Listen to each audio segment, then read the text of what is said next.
I just wanted to start off by talking about my personal teaching philosophy.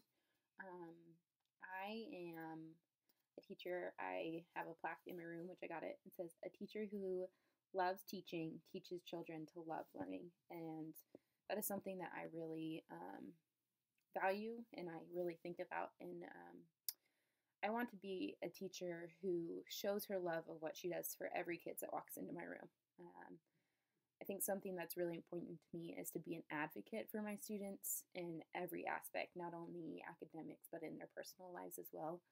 Um, Especially working in a professional development school this last semester with student teaching, I've really learned that people and students come from different backgrounds, and really being an advocate who knows her students and cares for her students and knows their interests and their family lives, their social lives, I think is really important. I also want to be a teacher where the kids look back and say that teacher really cared about me.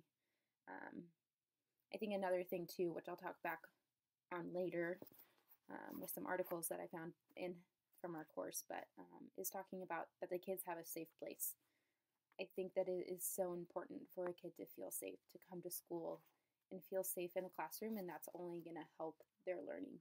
Um, I think that if they come to school and they don't feel safe, then they're not going to be feel comfortable to learn, or that you care enough to change things to help them learn. So some of the articles that I am going to talk about today have to do a lot with what this paper is about. And the first one, the one that I really want to talk about, is Nia's Girls article that really looks into classroom relationships and behavioral management and dealing with problems in-house instead of sending them to the office. And I think that is huge. I think if you have a kid who is showing behavioral issues in the classroom, you really need to work with them in the classroom setting. I think that if you make him leave the classroom, not only is he missing out on learning, he is also missing out on being able to change that behavior, to have you work with him to change that behavior.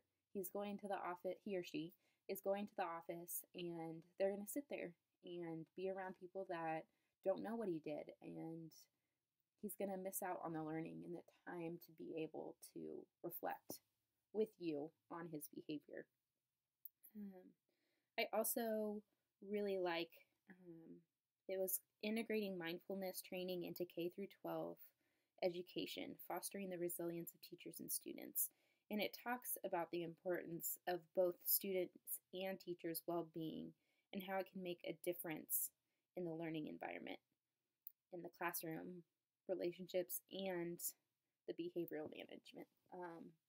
That one is so important to me. I think it is so vital to not only look at our own interests and our own goals and things being met, but also those of your students. I think that as a student or a teacher looking at the students, we like to reflect on some of the things that we can change and the things that we can do better to help with classroom management. And I think that is vital, but I also think that we have to look at the students and what needs to happen,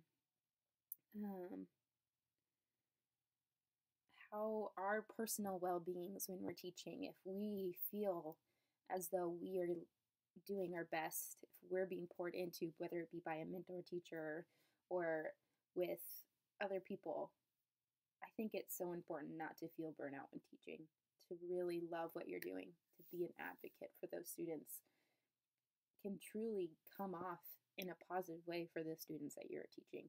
So that article, the integrating mindfulness training into the K through 12,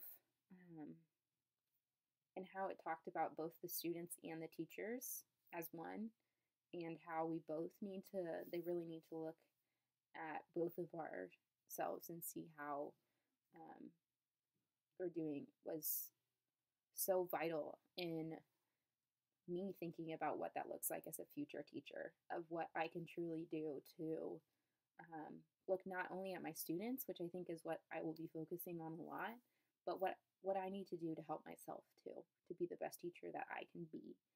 Um, and then another one that I really think is important was the article about through the continuum of troubled to or troubling to troubled behavioral behavior article. For me, I've had a lot of hard student teaching behavioral issues this year, which has been, I mean, it's my first year of student teaching, so it's been a little bit of a challenge to learn how to handle that. But I can say that I've grown in it a lot this year. In that it states in the article that classroom management and school discipline are crucial because it is in general education that most students begin their career along the troubling to troubled curriculum.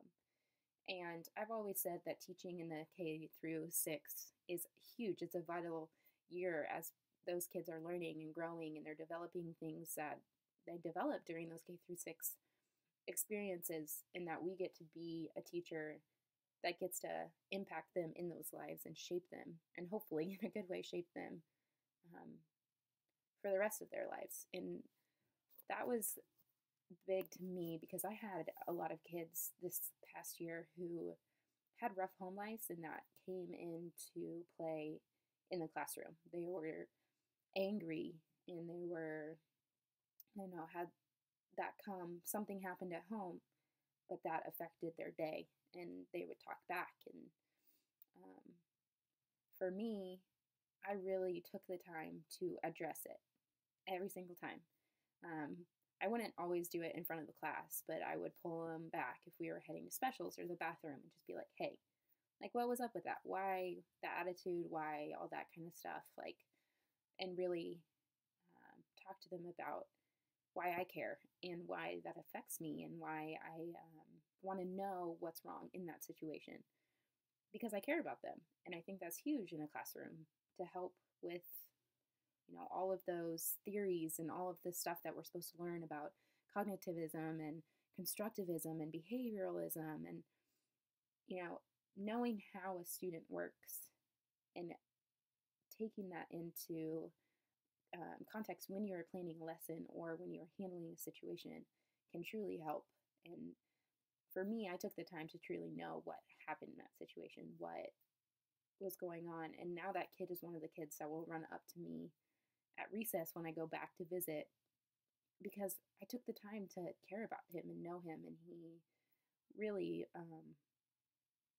the impact that it had on him, I didn't know at the time until going back later and truly seeing that. And that's the kind of teacher I want to be.